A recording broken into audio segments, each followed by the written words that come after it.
Hi everyone, welcome to today's session on we're going to talk about from chaos to clarity, transforming healthcare data with AI and automation.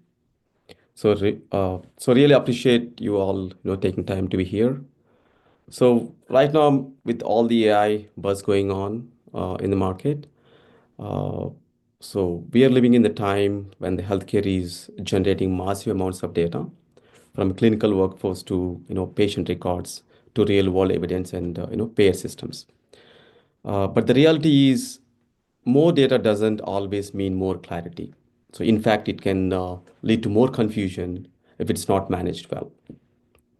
So even with the digitalization, so healthcare organizations are still dealing with the siloed systems, manual handoffs, and we see fragmented data that slow everything down. So, okay, so that is the challenge we're exploring today.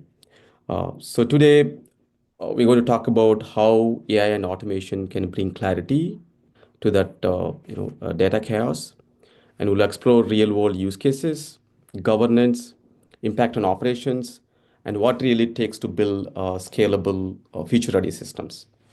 Myself, Kishore Dhanepudi, I'm a CEO of Pronix. We partner with healthcare organizations to implement AI-powered automation solutions, especially to automate the process, service, and work across the enterprises and improve the data access and scalability across the enterprise.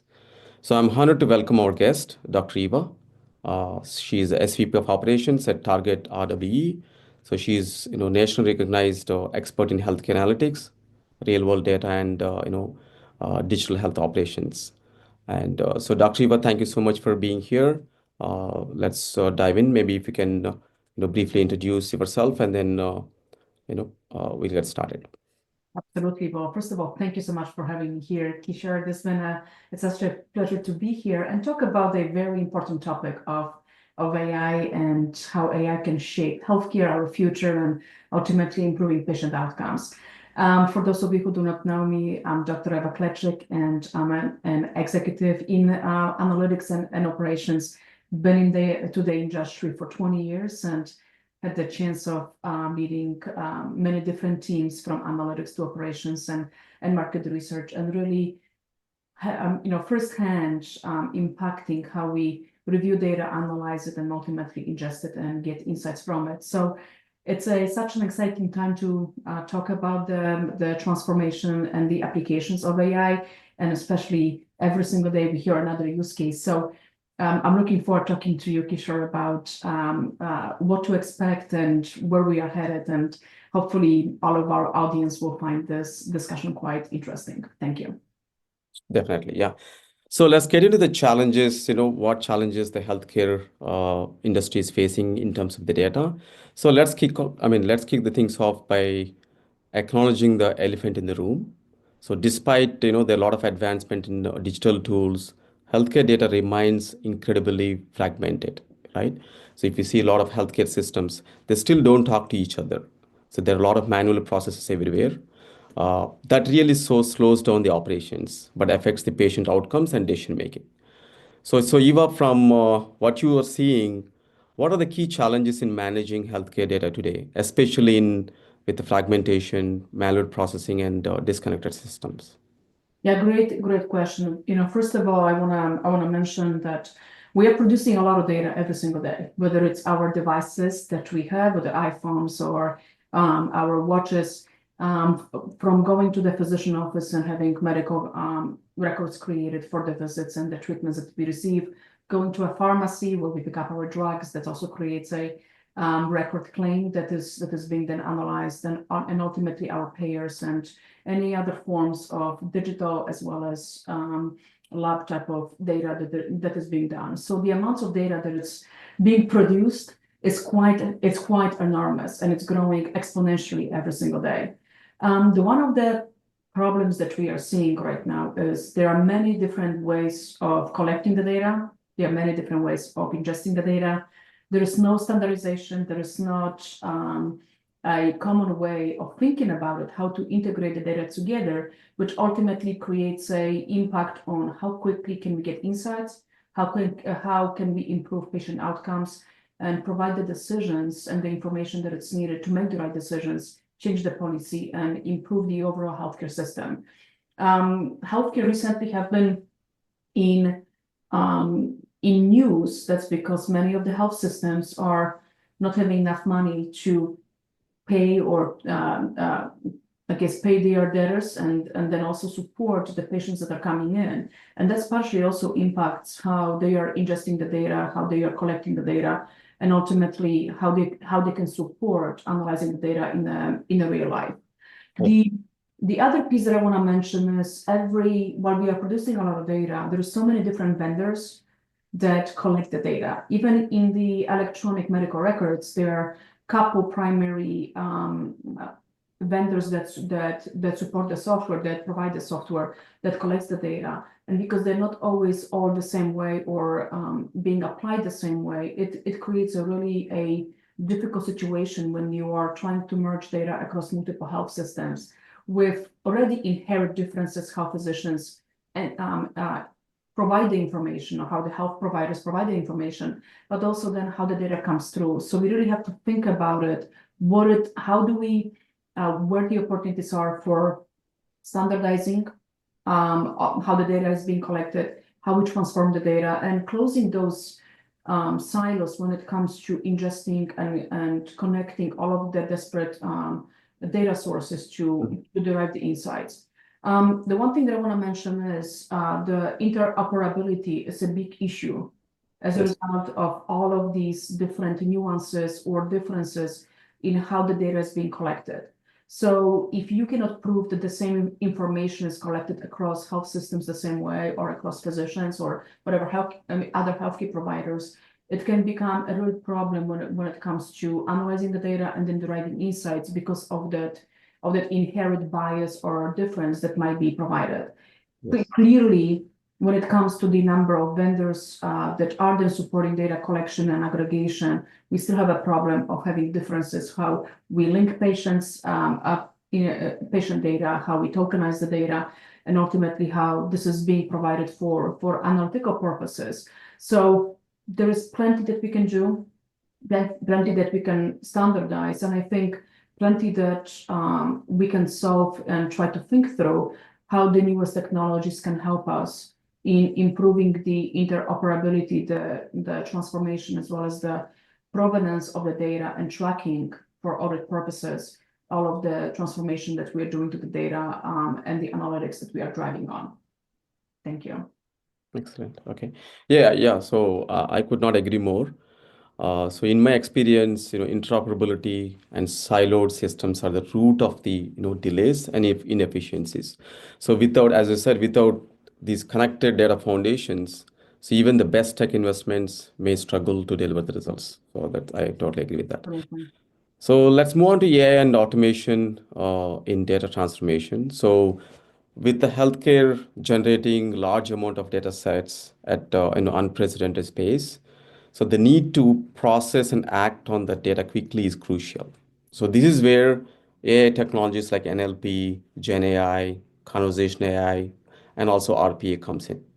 So there is no longer these are no longer theoretical tools, right? So these are very mature now.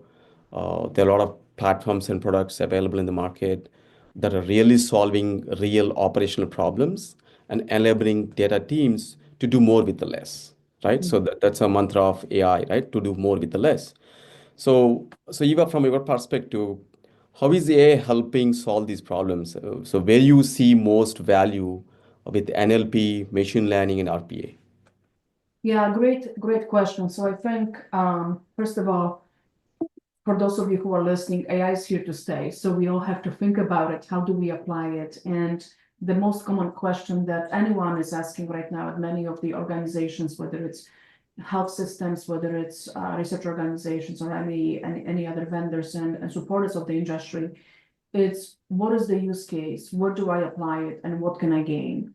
So the first thing that I want to mention is thinking about from the data perspective is how can you leverage, how can you identify processes that you are currently doing that are on a repetitive aspect and try to automate them, because it's your biggest expense is your are your engineers, is your human capital. So if we can evolve the way we are identifying the opportunities for repeatable tasks to be offloaded, and it can be simply as SQC, can be data curation, can be some kind of data ingestion processes, or data review, that would definitely help with speed, with ability for us to actually spend the time understanding how to bring all of the data sets together, and then ultimately deriving the insights.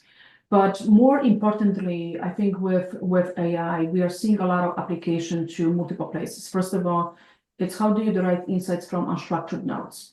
Mm-hmm. So this is where NLP or any of the large language models, you mentioned that there's so many different vendors right now, and they are every day more and more are showing up with different types of agents, AI agents that can help with leveraging or their best models to apply on the data and derive the insights. So this is not something that is a novel now. I think many organizations are trying to do. It's not always the easiest to do because you have to have the right infrastructure, you have to have the right amount of space to run these. It's tend to be quite expensive sometimes. So all of these components, I think, are driving some of this. The other pieces, we all know that AI has been applied in patient management. So any of the scheduling, any of the going to the platforms, asking questions that is giving you medically sound information, so forth. That's always driven out of the data that you have, and just mimicking what a customer service would do, what some kind of basic healthcare provider would be responding, so you can get the basic information in time when you really need it, or allowing you to schedule your appointment without spending hours trying to be on the phone call. Another one is thinking about payers and how prior our authorization is being done. So when you think about the use case when it comes to physician offices calling in to get the patient on a drug that is outside of the line of treatment, right? Approved line of treatment for that particular payer. It used to be many hours on the phone with the payer and deciding, and then waiting for days or weeks sometimes to get the authorization. With applying the AI models, whatever they might be, you can quickly, or some kind of level of automation, you can then quickly understand the rules and pretty much mimic what a human being was doing, and to remove the bias, first of all, but two, create it in a much faster way, making the decision whether that patient should be moved in on an actual drug. So if we are thinking about getting information from unstructured data that provides us great insights into improving patient outcomes. When we are thinking about structuring the way that patients interact with the front, I guess, offices at the physician, but whether it's scheduling or basic information, or even making sure that patients adhere to drugs, that helps us. Payer, the same. This is a very simple, easy way of really introducing automation and removing a lot of inefficiencies and biases potentially existing. And the final one that we are seeing more and more, and it's more and more tested, but does require a little bit of a thought, is doing all of the predictive analytics when it comes to understanding the risks for patients, whether they're gonna, if you go to a surgery, there's plenty of models that predict the risk for sepsis. There's plenty of models predicting your heart attack, right? So, and creating ways of communicating that information back to the healthcare providers, to the systems, to your clinics that you are in, can really improve the way how we are interacting with the health system, but also creating a lot of efficiencies and allowing very expensive resources to be deployed in places where we really need them to be deployed, which is patient care and ensuring that they can provide the best support for our patients as they can. Excellent. Okay. I mean, absolutely. So automation is not about the speed. It's about unlocking insights, right? So and giving healthcare teams their time back is a real transformation. So Eva, how do we keep human in the loop, while we're implementing these AI automations across, the enterprise at scale, right, from the work and service and, operations process. So especially in sensitive workflows touching clinical decisions or patient data. So how do you keep human in the loop? Yeah, great question. So I think we all know that large language models, or any models, quite frankly, have plenty of biases. They are developed on a data that sometimes can be skewed, and they also have the whoever is the developer has a little bit of those biases included in them as well. Right. So first of all, human in the loop can help with understanding where the biases sit. So the moment you have an outcome, you have some kind of result or insight, you can evaluate it, whether that even makes sense. So let's think about radiology reports that are being provided via your scans are being analyzed via some kind of vision type of algorithm, and it's provides a great accuracy and ensures that with that very minimal changes in our imaging can lead to great understanding of whether there is a risk, let's say, for cancer, brain cancer, or any other neurological diseases. I think that's a very much revolutionary, and we talk a lot about what does it mean for the radiologist doing the job.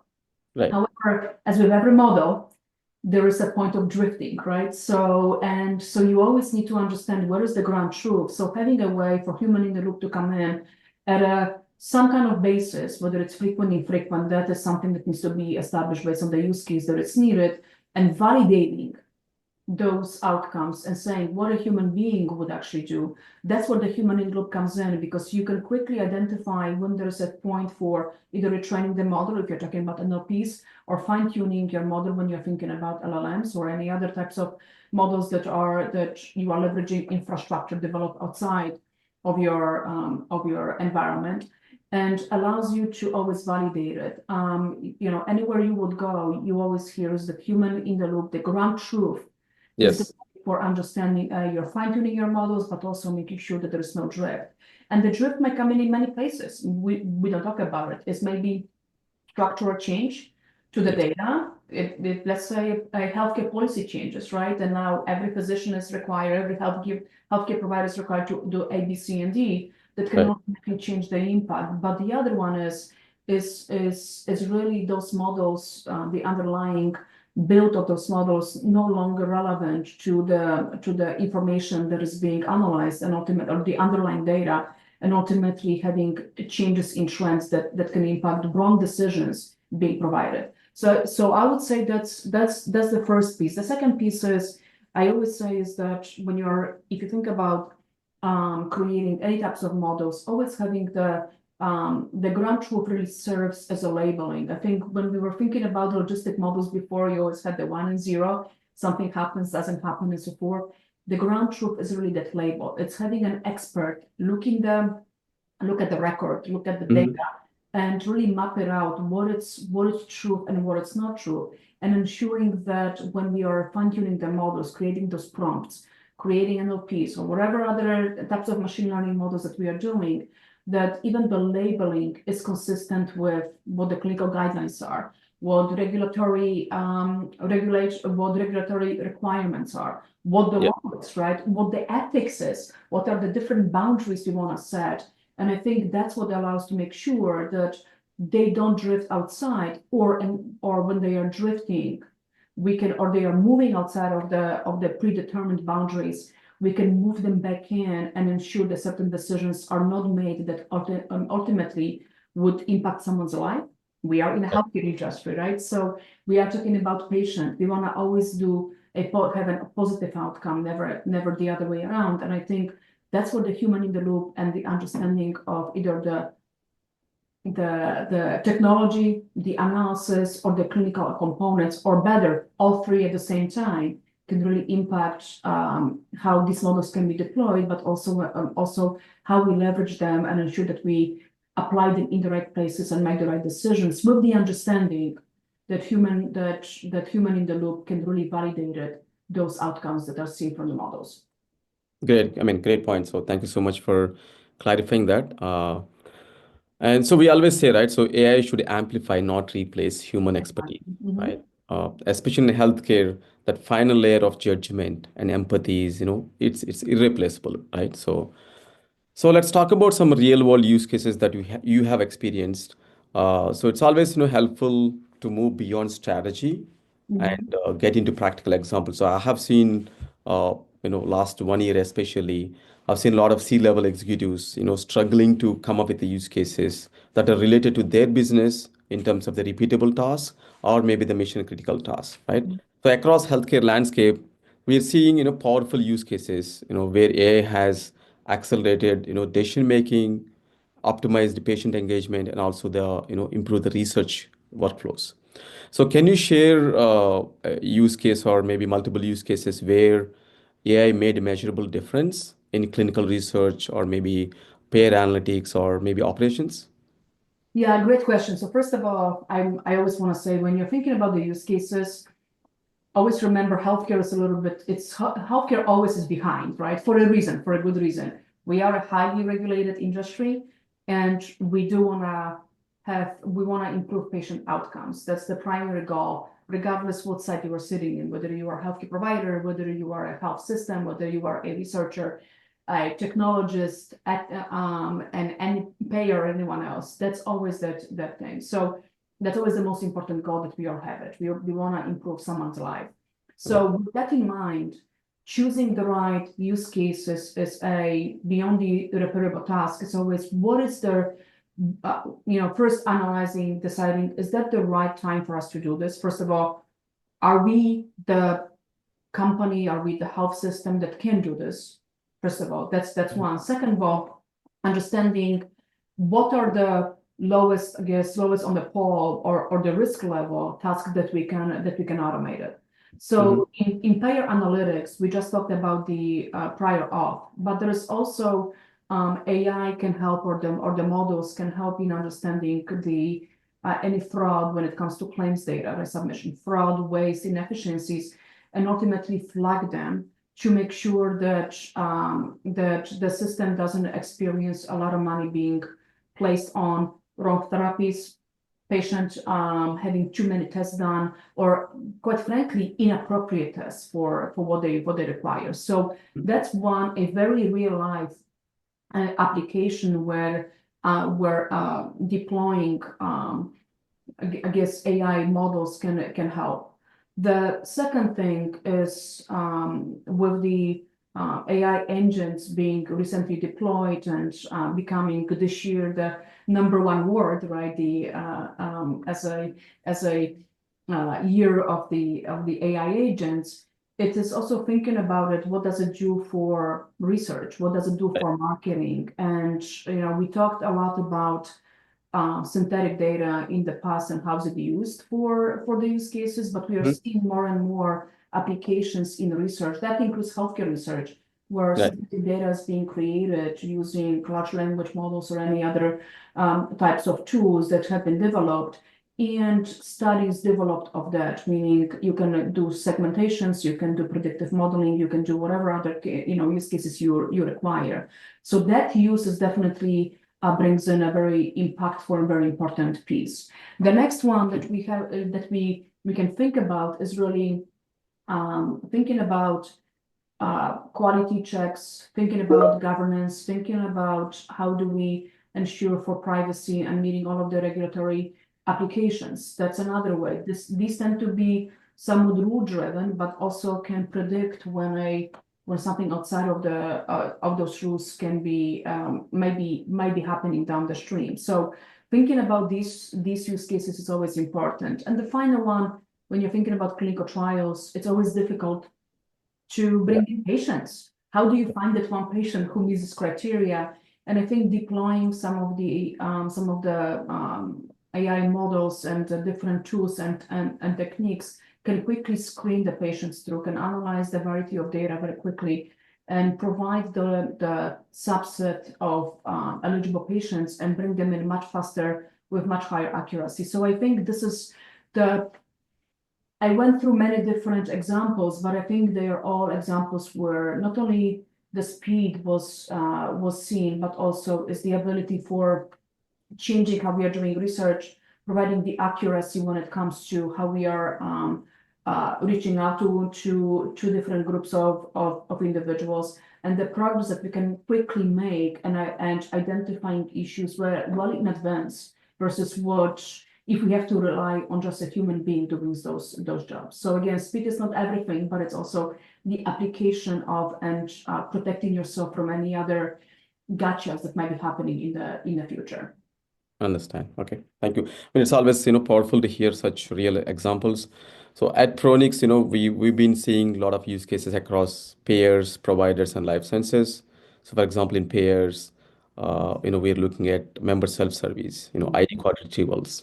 So we have FlowW, printing out 1,200 ID cards per day using the visual IVR with one of the, AI platforms. So likewise, as you said, there are small repeatable tasks, but also amounts to large efficiency boost, right from billing and claims, pre-authorization, pre-registration, member self-service, appointment management. So there are tons of use cases: revenue cycle management, collections, care management, and alerts. So there are tons of use cases, that really provide significant value and improve the outcomes. So let's switch the gears. So as we are talked about AI and AI use cases, let's come back to the data quality and compliance and operations, right? Because data is a king uh, if you have to really, take advantage of the AI automations. So especially with the healthcare data, it's not about volume, it's about quality, right? So when the compliance requirements are layered in, the challenges multiplies.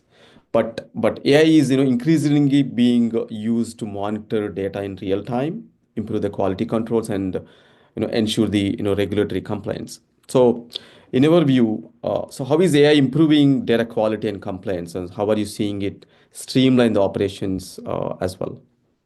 Yeah, great question. First of all, leveraging AI, you can put all of your rules in and related to HIPAA, privacy, GDPR. So you can really layer those in and ensure that all of those are properly met. I mean, we continuously hear about the breaches in healthcare data, right? That there is another system has been impacted. So you can really help yourself by understanding the complexities and how you can prevent them, or how can you predict something happening way in advance.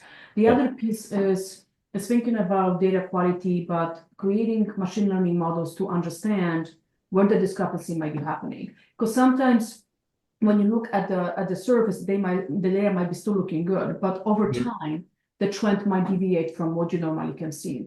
So Right, how can you create machine learning models that, let's say, 6 months in advance, 12 months in advance, can very accurately predict the change happening? right, And those changes are extremely important when you think about understanding when a patient might need to be changing therapy, or when are they gonna have, as we were talking earlier, creating models that can predict someone's diagnosis or some kind of risk for some kind of disease that ultimately can change their life. right. So these are all very important components, and also with not only that they improve the quality and the compliance, but I think they also improve the outcomes of the patients and the overall performance and accountability of the health systems. Understand. So that's that clinical part. The second piece that we want to be thinking about is how do you ensure that the data that the way that we are restructuring the data makes sense clinically.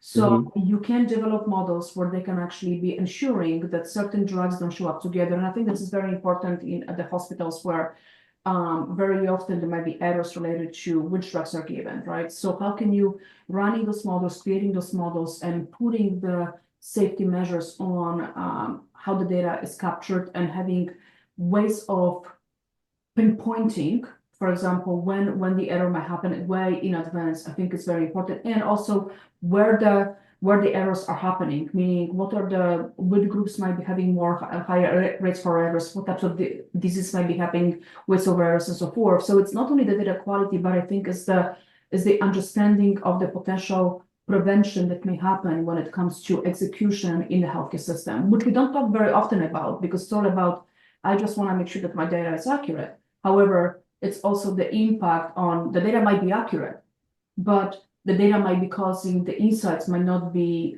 preventing certain outcomes to be happening. So how do we analyze it and then streamline the processes for different models to allow us to understand the changes that might be happening, or any risks that might be happening way in advance.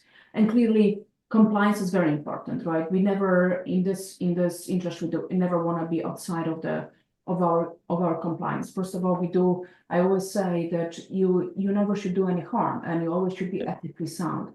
So creating AI can really set the boundaries, and quite frankly, the boundaries are either regulatory or can be also ethical boundaries that we want to make sure that are never crossed. And when we see data that either has something that is outside of the norm, very often we see errors. When you were talking about the child that might be 500 kilos, when in reality only 5 kilos, right? And the decimal or the point was moved in the wrong way. It can really help streamline and understand these types of errors earlier in the process before any actions can be taken that ultimately can impact someone's treatment, therapy, diagnostic processes, or any other aspects. And then finally, all of the data provenance, AI can help us with understanding all of the transformation. We don't talk about when you are thinking about many different vendors providing data, the data comes in many different formats. Some of them have different units. Some of them are in pounds. Some of them are in kilos. Some of them are in inches. They might be different. Some of them might not have any units whatsoever. So I think tracking for purposes of the audit of how the data is transformed, what the differences are, can also help reconcile later any issues that we might be having from either giving the wrong drugs to patients, providing the wrong recommendations for treatments, or any other risk factors that might be coming in. And it's always very important for those, and I just want to talk to those who are very much technically oriented. If you don't think about it, how the way you are applying AI will impact the final outcome, meaning patient outcome, Yeah. I think that is a wrong thing of thinking. We always want to make sure that whatever applications, whatever rules, whatever models we will be deploying to help operations, to help data quality, the data compliance, we want to make sure that we understand what it means on the other side, which is when we are actually dealing with actual patient and trying to change the outcomes on the other side. Excellent. And I totally agree. So data observability and validation are, very crucial. And the automation, makes compliance and audit readiness, much easier if you, put in right practices. So switching the gears a little bit. So as we continue integrate the AI into everyday, workflows. So it's not just about technology, right? It's about how people adapt. So we have been seeing a lot in the organizations. So the successful organizations where the people are actually adopting the AI tools at scale for their day-to-day activities as well as for their work. So these, AI tools are assisting everything from diagnostics in healthcare to predictive analytics in business, right? So this would naturally bring up a topic of workforce transformation and how roles evolve and how these teams adopt, to working along the side of the AI. So from your perspective, I know we talked about earlier from our conversation. So how is the workforce adopting the rise of AI?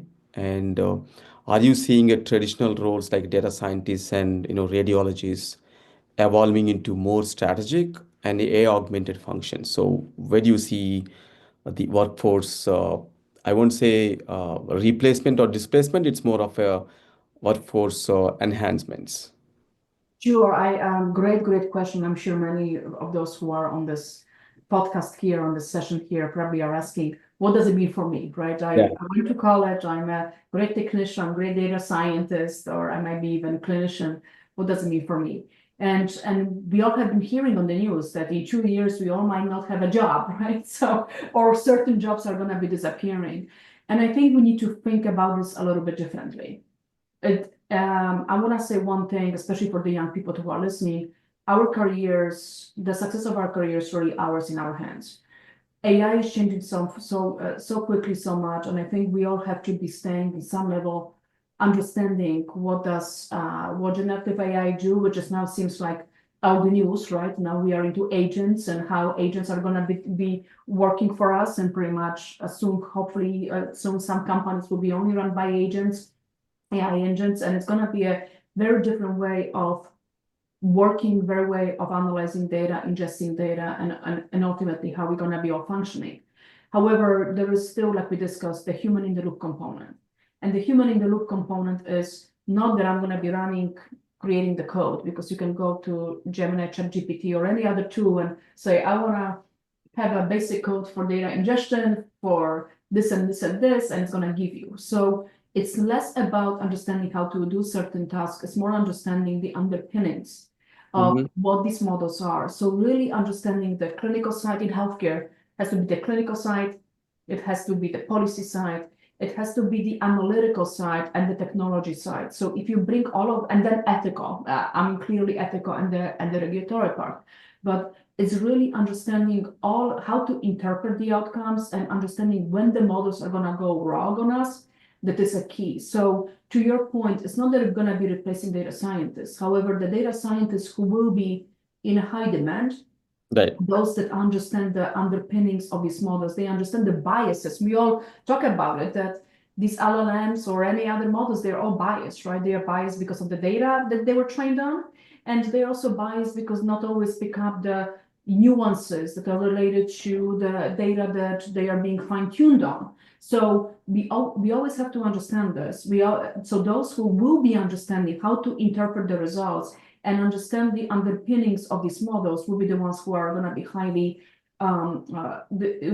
highly in demand. So for all of you hearing this, make sure that you understand what these models really are and engage in understanding what AI truly is and how it is helping us.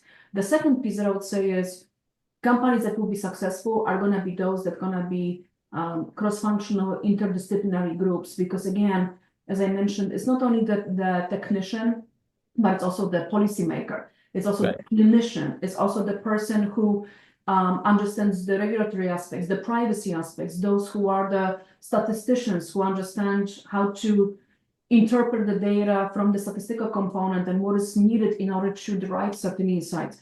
That's where that workforce of highly skilled individuals that working together who have the understanding of the underpinnings of the models, but not necessarily doing them per se, are the ones that are going to be highly skilled.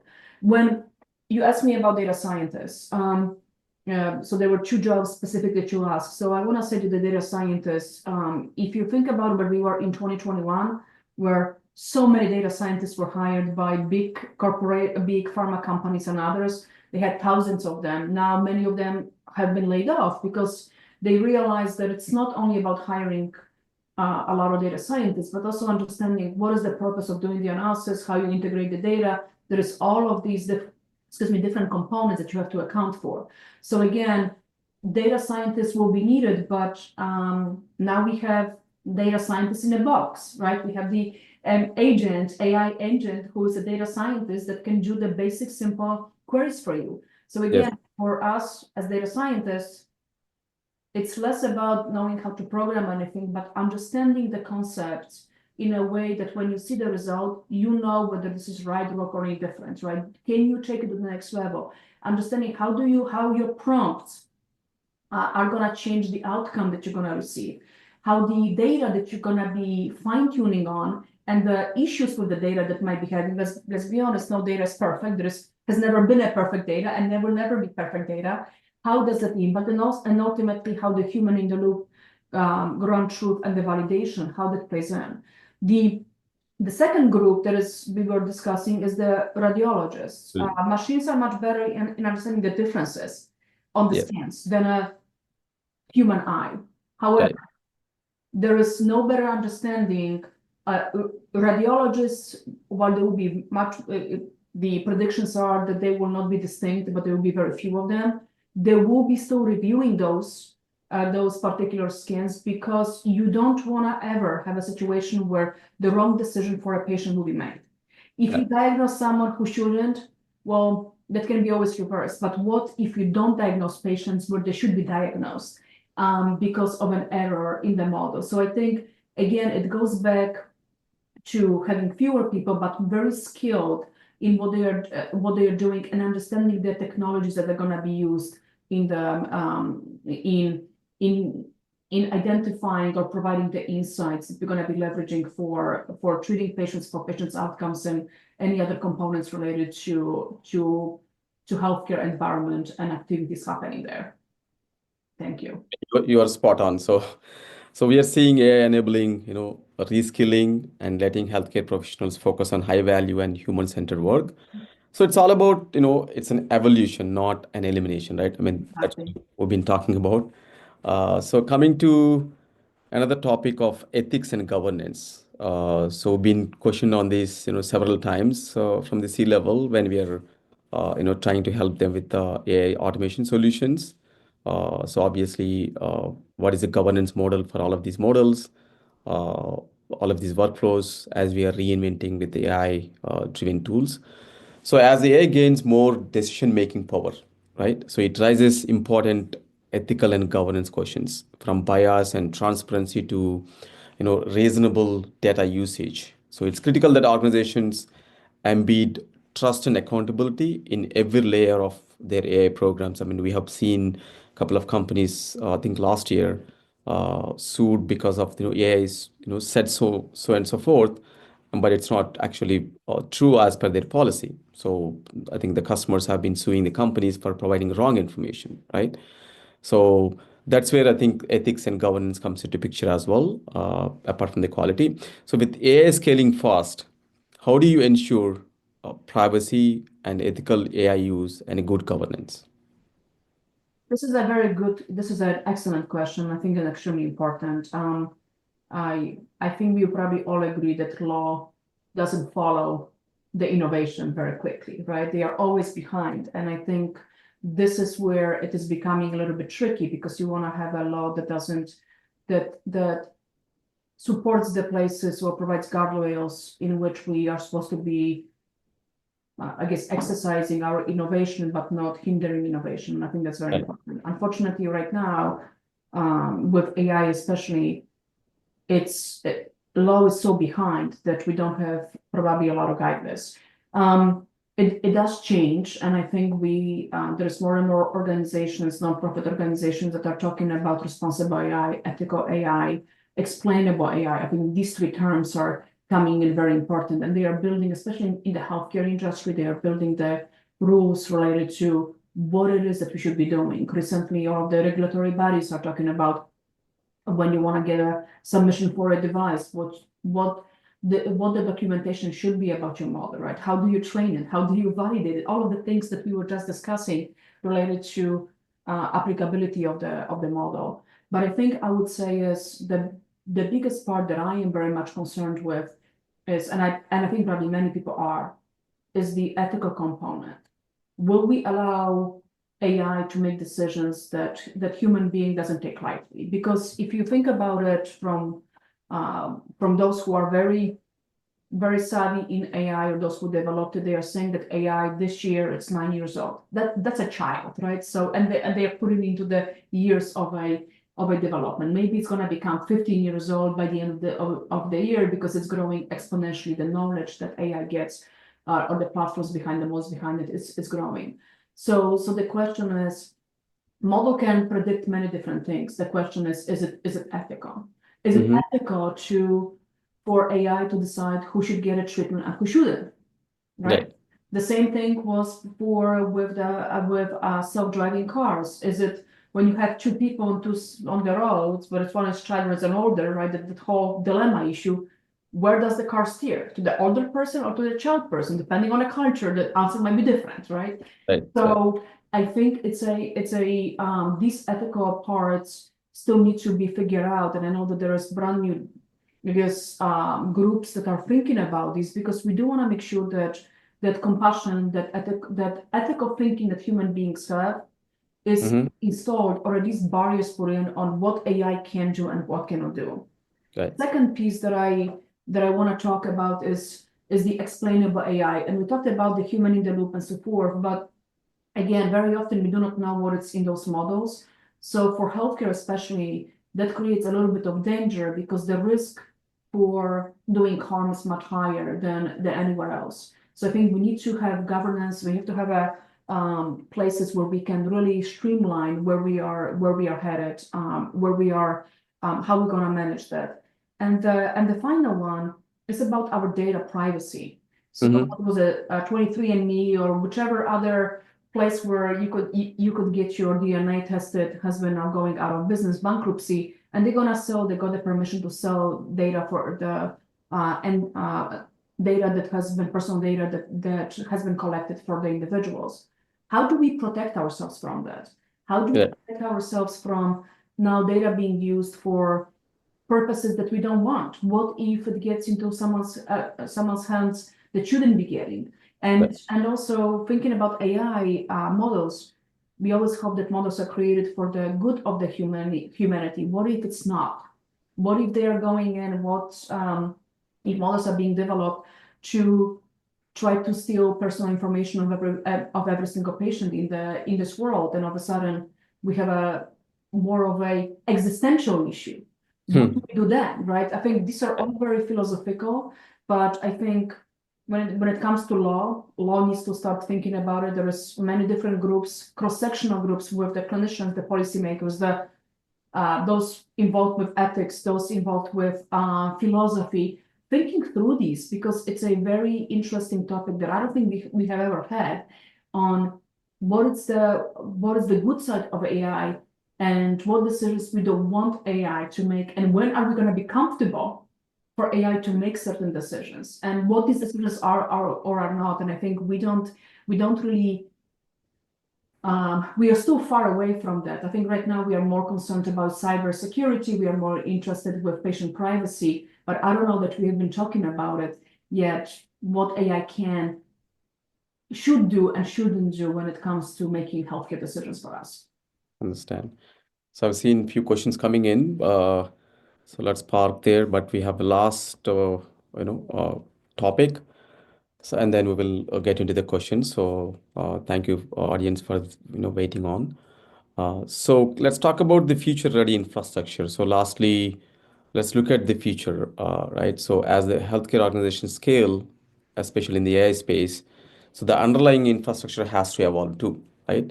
So this means not only investing in data platforms, but also creating cultures and systems that are resilient, interoperable, and adaptable, right? So what are the top things leaders should focus on today to build future-ready AI-enabled healthcare systems? Well, first of all, I think we need to educate our workforce. So we have to upskill everyone. Second of all, we need to talk about what are the use cases that we want to be targeting. Just having an AI, and I'm going to go back to the basics, but I think they are important. Where do we want to be applying AI? And don't think about the most complex topic. We want to be talking about, does it only go for the trending? Does it help us with understanding how the data is transformed? Puts boundaries on the compliance and data governance and privacy, and alerts us when it's needed. Any risk type of models development or anything like that. I think these are the ones. Two, I mean, clearly we all want to be having AI help us with in time or real time ingestion of the data and insight providing. And I think we all gonna get there. But clearly we all have to ensure that the interoperability is there and we can transform the data in the right way to bring this all together. The next one is, I would say, is talking, all of the systems need to talk together. And again, even as simple as the EMR platforms, they're all different and they're all the same. So there has to be industry integration and standard development that can be all more uniform. Not that we're gonna be saying this vendor is not in or not, but at this understanding, how do we bring them all together and how the data is inserted, created standards for inserting the data, because even within the health system, every clinician might be putting the data differently, which causes a big problem. The second thing is, it's all about the infrastructure for running these models. We haven't talked in this discussion about how expensive it can become. Trying to run on a Large language model. large language models on huge amount of data. Right. That can be like 50, 100,000, or even more. So if every cycle you do this, you very quickly realize that probably going to be cost prohibitive for some organizations. So again, understanding what task you have to be doing, I think that has to be the most appropriate step first before we spend tons of money and find out that we still haven't improved our efficiency, our error, quality of data, or the errors that we are improve the errors.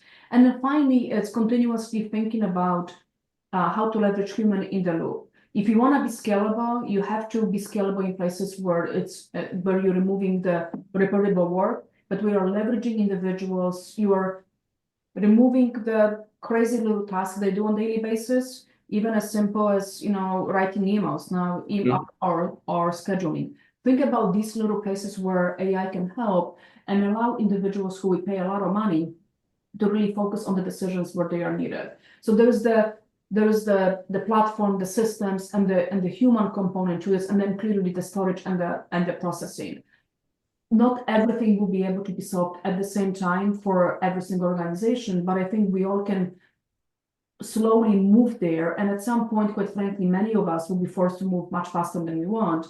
And hopefully with the storage and the computational components, I think we all hear that many of the large companies are buying power plants so they can have enough energy to run these models and so forth. And ultimately for all of us to be able to be in cloud and have the capacity to be running all of these large models on the large amount of data, I think that's what's going to be the future and changing us. One thing that I want to mention is the futurists that are talking about they are talking about. I mean, we already have digital twins, so that's nothing new.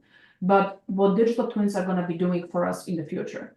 Digital twins might be going to work for us and working because we're going to be downloading all of our great knowledge, right? They will be behaving totally like us. They might be taking on the tasks that we don't want to be doing, like going to a physician doctor to get a colonoscopy. Maybe that's good enough because they have all of our DNA, right? Whatever that might be. And I'm talking probably a little bit out of the range here, but we all have to think about it, what the unrealistic expectation, what it is the future that's going to be. Because when I was hearing of digital twins 10 years ago, it sounded like something from science fiction. And now Right. market research is doing digital twins, right? They are leveraging digital twins. So I think thinking about this and thinking about it, what in 3 years or 5 years is going to happen, it's a very important, because it's going to change how we're going to be working. And those who are not ready for it or don't think about the unthinkables, I think are going to be left behind. And that's what I would want to end, because we're going to think about the processes and having the brightest people code everything and have all of the models applied and validate them and validate the data and having all of this. I think that all makes sense, and over time is going to come. But it's also thinking about it, how quickly we are moving and what does it mean for even every organization. The question is, are we all going to be employed at the same organizations, or would they even exist at this point with the technological advances that we have? Got it. Yeah. Thank you so much. I mean, exactly, having clean, governed, and interoperable data is the key. And that's what make AI stick and scale beyond the pilots. I mean, most of the companies nowadays, they're just stuck with the pilots and POCs, but they need to scale beyond to make it really operational. Okay, so let's take a few questions from the live audiences. So I see few here. So one audience asking about, why is the healthcare data still so fragmented today, and what is the first step towards fixing it? Great question. Why it's so fragmented? Because there are so many places the data is coming from, and there are so many different vendors. So I think there has to be standards created, and in order to do this, and I think we see this more in technology, where we had a Blu-ray and whatever the previous one was on our DVDs and any other way. So there has to be some kind of consolidation in the vendors and how data is collected. Two, very often we are producing so much data that sometimes it's physically impossible for the storage and the processing amounts to do this. That's why they are very often siloed and not all linked. And the other piece is the linkability of them. Not all of the data retain all of the appropriate information to allow for linking across. So in order to do that, you do have to have some personal information that is decoded and de-identified and created a token, that the token leads you across the different platforms, the different sources of data, the different, I guess, venues where data is collected. If you all think about it, we all have a digital, I guess, token everywhere where we go, and the token Right. follows. The question is the token accurate enough, and does every data piece has exactly the same token on you and I and everyone else? that you can link it. But again, I think it starts with the different formats, different ways of coming in. I mean, the fact that we are still talking about it, how do you integrate images data into claims data and EMR data for the full 360 view of a patient in this DNA, in this age, it's actually quite cumbersome, right? But it Yeah. is a true issue because with the technological advances, you would, and the way of mapping all of us into a digital token, you would think that you would be able to track us at any point and consolidate us into one data set very seamlessly, but it's not yet. So I think there Yeah. is a lot of work that we need to get done, and everyone agreeing that this is the standards of doing, and also making sure that the ethically this makes sense. Because again, for those of you who do not know, the more data you link on each individual patient, the more likely that you can de-identify them. And this would violate privacy, patient privacy for your personal information. So that's another reason why I think it's sometimes slower, because every vendor and every data collector and aggregator is very much aware of the protections that we all deserve. So it's really thinking through how do you do that in a safe environment without de-identifying any of your personal information throughout the process. Absolutely. Thank you so much. And maybe we are at a time, but maybe we'll take one more question. Uh, how does AI helps in automating paperwork, billing, and claims processing? Has there been real world use cases for this implementation? I think they are every single day, they are real world use cases. So all of the payer organizations, they already do that, right? They already have pretty much all of their claims data are digital. And because we had to have EMR, everything has been digital. So the previous paper and pen types of medical records or scripts, I mean, all scripts are pretty much digital right now, right? They are coming through the from the physician office to the pharmacy of choice. So because of digitalization, it is much easier to get the data. But even all of the models that have been developed, I mean, there's plenty of these visual models that can take handwriting and actually translate it into digital, into an actual digital copy of it. So AI is very much upfront with that, and it's helping us. I think where the biggest application of AI is getting the unstructured notes and they're all in the digital format, and mining it to decipher the insights, to give us the insights that we require to make the right decisions. For those of you who do not know, physicians put a lot of information in the unstructured notes. They just write in. When you go to the physician office, they take a lot of notes on you. They are typing them in, and how you look, how you felt, what you said. So all of that valuable information sits there. So in order to get better view of the patient's health and the outcome, it's really important to manage to mine the data and pull in the right information and collate it with all of the structured information, whether it's from claims, coming from claims, or it's coming from EMR, from the structured fields, because that's where the value comes in, and that's where AI actually is starting to help quite tremendously in improvement of the field and insight generation. Okay, thank you so much. So, Dr. So thank you again for the inspirational session. So it's very insightful. So, I mean, you connected the strategy with the real world experience. So I think our audience will definitely take away a lot of practical ideas. And to everyone attending, thank you so much for joining us. So at Pronix, we are passionate about helping healthcare leaders like you build AI-powered data-driven systems that can really deliver the real results. So so if you want to keep the conversation going and explore use cases with our team, don't hesitate to reach us out. And take care, and let's keep transforming healthcare together. So I will see you next time when we host a live event. Thank you so much, Eva.